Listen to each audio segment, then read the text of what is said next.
जैसे ही कहानी शुरू हुआ तो हम एक जापानीज आदमी को देखते हैं जो एक सफेद खाली कमरे में जागता है। कमरे में ना दरवाजा है, ना खिड़की और ना ही कोई और इंसान। जब वो एक दीवार के पास जाता है तो उसे दीवार पर एक अजीब सा बटन दिखाई देता है। काफी एक्साइटमेंट के साथ वो उसे छूता है और फिर उसे दबा देता है। अचानक से फर्श और दीवारों से सैकड़ों हंसते हुए नन्हे फरिश्ते बाहर आते हैं। कुछ वक्त के लिए वहां मौजूद रहकर वो फिर से उसी दीवारों में चले जाते हैं, लेकिन जाते जाते वे दीवारों और फर्श पर अजीब तरह के बटन को छोड़ जाते हैं। दरअसल ये सीखने का चरण था। अब ये जापानीज आदमी उस उंगली को सूंघने लग जाता है जिससे वो बटन को दबाया हुआ था और अचानक डर के मारे जोर जोर से चीखने लग जाता है। फिर वो मदद के लिए चिल्लाता है, लेकिन उसके चिल्लाने का कोई भी जवाब नहीं मिल रहा था। इसके बाद वो एक एक करके सभी बटन को दबाने का फैसला करता है, लेकिन हर बार बटन दबाने पर कमरे में एक नई चीज निकलकर बाहर गिरती है। कभी बड़ा सा फूलदान तो कभी छोटा सा टूथब्रश, और एक ही बटन को बार बार दबाने पर वही चीज दोबारा से गिरती रहती है। ऐसे करते करते उसे बहुत सारे चॉपस्टिक मिलते हैं, लेकिन उसके जस्ट बगल वाला बटन को दबाने पर एक छोटी सी ट्रॉली उसके पैरों पर टकरा जाती है। दर्द के मारे वो एक और बटन को दबा डालता है, लेकिन वो बटन एक बच्चे के तशरीफ का आकार लेकर उसके चेहरे पर गैस छोड़ देता है। काफी घंटों के बाद उस कमरे में तरह तरह के चीजों से भर चुका था। थक हार कर आदमी एक बॉल को दीवार पर मारता है जो गलती से एक बटन दब जाती है, जो उसे एक सुशी नाम की फूड मिलती है। भूख से बेहाल लाचार इंसान खुश तो हो जाता है, लेकिन वो देखता है कि उसे खाने के लिए सोया सॉस ही नहीं है। वो बटन को बार बार दबाता है इस उम्मीद में कि उसे सॉस मिलेगी, लेकिन हर बार सिर्फ सुशी ही गिरती रहती है। जब सॉस उसे नहीं मिलता तब हार थक कर वो बिना सोया सॉस के सुशी को खाने लग जाता है। जैसे ही वो आखिरी सुशी को खत्म किया तो और सुशी के लिए वो एक बार फिर से बटन को दबाता है, लेकिन इस बार आखिरकार सोया सॉस की ही बोतल गिरती है। गुस्से में आकर वो बोतल को दूर फेंक देता है। अचानक उसे एक बटन से एक पुराने जमाने का 3D चश्मा मिलता है। जैसे ही वो चश्मा को पहनता है उसे एक नन्हा फरिश्ता दिखाई देता है जो अपने बटन को तरफ इशारा कर रहा था। आदमी सोचने लग जाता है कि शायद यही रास्ता है। जैसे ही वो उस बटन को दबाता है उल्टी गिनती शुरू हो जाती है, और जैसे ही गिनती खत्म होती है उस पर से एक बच्चे का तशरीफ से उसके मुंह पर गैस छोड़ देता है। घंटों बाद वो एक किताब का 5वां पार्ट पढ़ चुका था। एक्साइटमेंट में वो 6वें पार्ट के लिए बटन फिर से दबाता है, लेकिन 6वां पार्ट ना आकर 7वां पार्ट निकल जाता है। गुस्से में वो और भी बटन को दबाता है, जिसे उसे 8वां और 9वां पार्ट तो मिल जाती है, लेकिन 6वां पार्ट अभी भी नहीं मिला था कि तभी उसी टाइम एक और बटन दबाने से उसके पीछे छिपा हुआ दरवाजा खुल जाता है। वो खुशी से चिल्लाने लग जाता है, लेकिन वो अपने इस खुशी में वो यह भूल जाता है कि दरवाजे को खोलने वाला वो बटन आखिर कौन सा था। वो जब एक बटन को दबाता है तो अचानक से अफ्रीकन एक दीवार से निकलकर दूसरे दीवार में दौड़कर घुस जाता है। उसी के साथ जब वो दूसरा बटन दबाया तो उसके सिर पर पानी गिरने लग जाता है। कुछ वक्त के बाद आखिरकार वो सही बटन को ढूंढ लेता है, लेकिन जैसे ही दरवाजे की तरफ बढ़ता है दरवाजा उसके सामने ही बंद हो जाती है। दूसरी बार भी वही हाल होता है। तभी उसे एहसास हुआ कि बटन को दबाकर उस होल्ड करने से ही दरवाजा खुला रह सकता है। अब वो कई अजीबों गरीब तरह के तरीके को आजमाता है। पहले तो वो पैर से दबाता है, फिर रस्सी से खींचने लग जाता है, लेकिन उसके कई सारे तरकीब काम नहीं आ रहे थे। आखिरकार वो एक फूलदान को उठाकर बटन के ऊपर रख देता है, लेकिन इसके बावजूद भी बटन ऊपर उठ जाता है। फिर वो सोचने लग जाता है कि इस फूलदान को भारी करना पड़ेगा ताकि बटन को दबाए रखे। सबसे पहले वो उस फूलदान में पानी भरने की कोशिश करता है, लेकिन कोई फायदा नहीं होता क्योंकि पानी सिर्फ उसके सर पर ही गिरे जा रहा था। अब वो फूलदान के अंदर ढेर सारी सुशी को भरने लग जाता है, जिससे फूलदान इतना भारी हो जाता है कि वो उसे उठा ही नहीं सकता था। फूलदान का मुंह छोटा होने की वजह से वो चॉपस्टिक की हेल्प से एक एक करके सुशी को निकालने लग जाता है। जैसे ही सुशी बाहर आती है वो उस फूलदान को उठाकर बटन के पास लेकर जाता है, लेकिन वहां जाकर उसे एहसास होता है कि वो फिर से उस बटन को भूल गया है जिससे दरवाजा खुला था। घबराते हुए वो एक बटन को उठाता है और दीवार से वही आदिवासी फिर से निकल आता है, लेकिन इस बार आदिवासी फूलदान से टकराता है जिससे वो 2 हिस्सों में टूट जाता है। आदमी गुस्से में पागलों जैसी हरकत करता है, लेकिन फिर वो उस दरवाजे वाला बटन को ढूंढ लेता है। अब वो उस बटन को सुशी से ढकने की कोशिश करता है, लेकिन इसके बावजूद भी बटन वापस ऊपर उठ जाता है।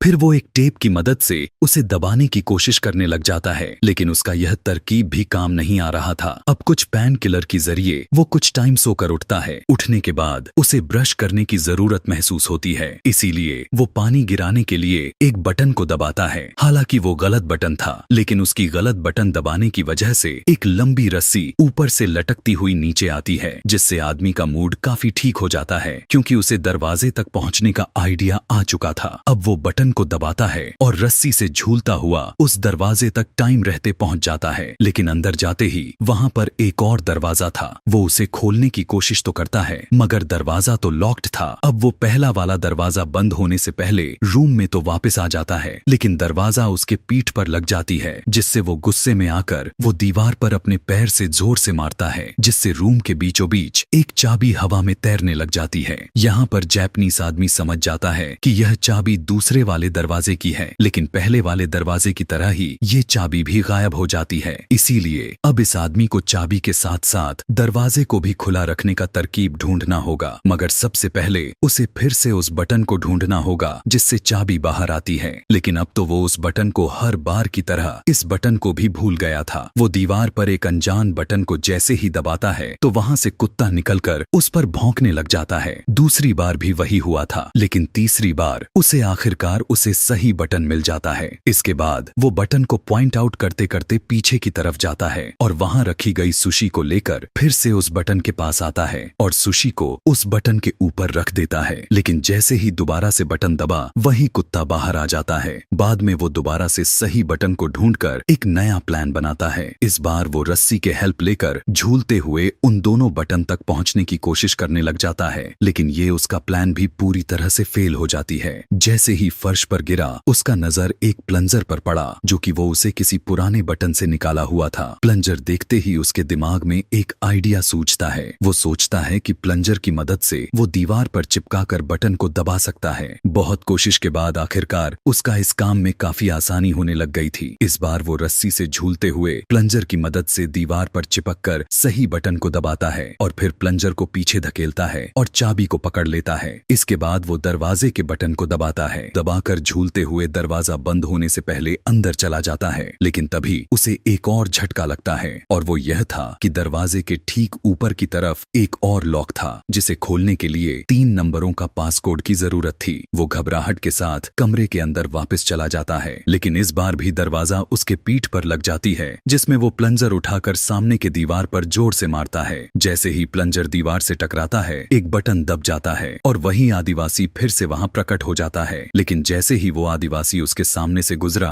कि तभी उसे उसके माथे पर 3 डिजिट के नंबर लिखे हुए दिखते हैं। वो तुरंत से समझ जाता है कि ये तीनों नंबर दरवाजे के ऊपर वाले लॉक का पासवर्ड हो सकता है। लेकिन दिक्कत तो यह था कि दीवार के अंदर रहने का टाइम लिमिटेड था, इसीलिए वो जल्दी जल्दी 3 बार दीवार के अंदर जाकर हर बार एक एक करके नंबर को डाल देता है। जैसे ही तीनों कोड मैच हो जाते हैं लॉक पूरी तरह से खुल जाता है। अब वो यहाँ पर राहत की सांस लेता है, लेकिन तभी उसे यहाँ पर पता चला कि पहला दरवाजा बंद हो गया। अब वो खुद को उसी के अंदर फंसा हुआ पाता है। इस बार तो इतनी जगह कम थी कि वो दरवाजे को खोलने की कोशिश तक नहीं कर पा रहा था। थक हार कर वो जमीन पर बैठ जाता है और सोचने लग जाता है। उसे अब वो पल याद आने लग जाते हैं जिससे वो उस कमरे में अजीब तरह के दिखने वाले बटन के साथ खेला करता था। उसे एहसास होने लग जाता है कि वो भले ही कैद तो था, लेकिन कम से कम वहां पर उसके एंटरटेनमेंट के लिए बहुत कुछ पर्याप्त था। पेट भरने के लिए खाने से लेकर बहुत कुछ मौजूद थे। अचानक वहां उसे अपने सामने वाले दीवार से कुछ हल्की हल्की हवा महसूस होने लग जाती है।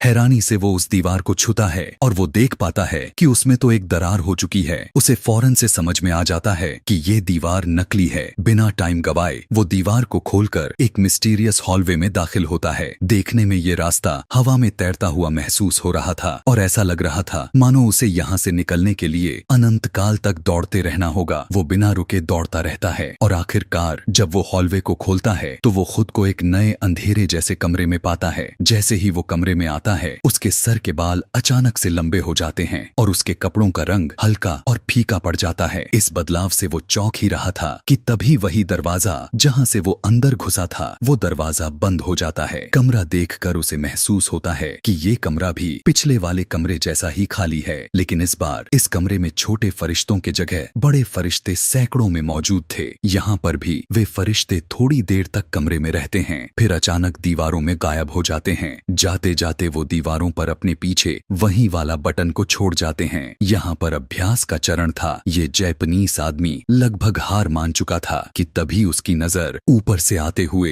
एक अजीब सी रोशनी पर पड़ी। उसने यहाँ पर देखा कि इस कमरे की कोई छत नहीं थी और ऊपर कुछ फरिश्ते उड़ रहे थे। अब वो इस बार इन अजीब बटनों को दबाने के बजाय उसका इस्तेमाल ऊपर चढ़ने के लिए करने लगा, लेकिन यहाँ पर हम देखते हैं कि जैसे जैसे वो उन बटनों को छूकर ऊपर चढ़ रहा था, पृथ्वी पर अजीबों गरीब घटनाएं घटने लग गईं। फूल के खिलने से लेकर हाथी के मरने तक जितना वो ऊपर चढ़ रहा था, इन बटनों का प्रभाव उतना ही बढ़ रहा था। अब इनका असर बस प्रकृति तक ही सीमित नहीं रहा, बल्कि मानवता और छोटी से बड़ी चीजों पर भी पड़ने लग गया, जैसे टोस्टर के चलना या फिर इंसान को चांद पर लैंड करना। आखिरकार जब वो अंत तक पहुंचा तो उसके बाल और दाढ़ी दोनों बहुत लंबे हो चुके थे। यहाँ से अब उसे बटन छूने की जरूरत भी नहीं पड़ रही थी। वो फरिश्तों की तरह हवा में तैरता चला जा रहा था। इस ऊंचाई पर पहुंचकर उसने पिछले दोनों कमरे से मिले अनुभवों को याद करने लग गया और भगवान की अपनी भूमिका को स्वीकार करते हुए चलता रहा। उसने समझ लिया था कि बटन दबाने का काम अब उसे नहीं करना है, बल्कि मानवता के लिए सबसे बड़े निर्णय लेना है। वो अब चुनिंदा तरीके से मानवता के सभी बड़ी हिट्स की चुनाव करने लग गया। जैसे उसका काम पूरा होता जा रहा था, कमरे की दीवारें गायब होने लग गईं और उसकी जगह पंखों का घेरा बन गया। फिर एक अजीब सा दिखने वाला चमत्कारी पोर्टल में प्रवेश किया और आखिरी कमरे में पहुंच जाता है। दरअसल अब ये चरण भविष्य का होता है। इस कमरे के एक दीवार पर सभी महाद्वीपों के एक नक्शे बने हुए थे, वहीं दूसरी दीवार पर एक बड़ा सा बटन था जिसे वो आदमी दबाने जा रहा था। और इसी रहस्य के साथ इस कहानी को यहीं पर खत्म कर दिया गया। ऐसे ही और भी मजेदार कहानी देखने और समझने के लिए कमेंट में नेक्स्ट लिखना ना भूलें। Thanks for watching.